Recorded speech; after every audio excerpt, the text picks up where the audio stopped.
नमस्कार, जय राधे, जय राधे, जय राधे श्याम, राधे राधे, जय वृंदावन बिहारी लाल की जय, कृष्ण कन्हैया लाल की जय, जय राधे, जय राधे, राधे श्याम, राधे राधे। আজকের আলোচ্য বিষয় হলো অষ্টাবক্র গীতা থেকে কয়েকটি অমৃতময়, মধুর অমৃতময় কথা আমরা শ্রবণ করব। আসুন,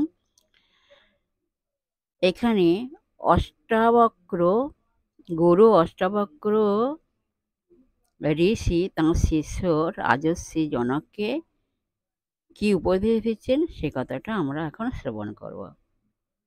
রাধে রাধে। আসুন আমরা শ্রবণ করি। রাধে রাধে। এখানে গুরু অষ্টাবক্র ঋষি তাঁর শিষ্য রাজর্ষি জনককে বলিতেছেন, তয়া ব্যক্তমিদং বিশ্বং ত্বয়ি প্রোতং যথার্থতঃ শুদ্ধ বুদ্ধ স্বরূপস্তং মা গম ক্ষুদ্রচিত্ততাম। হে শিষ্য, কটক কুণ্ডলাদি মধ্যগত কনকের ন্যায় তুমি এই বিশ্ব পরিব্যাপ্ত হইয়াছ। ঘট শরাবাদিতে মৃত্তিকা ন্যায় তুমি সর্বত্র ওতপ্রোত হইয়া রহিয়াছ। তুমি স্বরূপত অবিদ্যা, তৎকার্য রহিত স্বপ্রকাশ চিদ্রূপ, পরিপূর্ণ শুদ্ধ চৈতন্য স্বরূপ তুমি।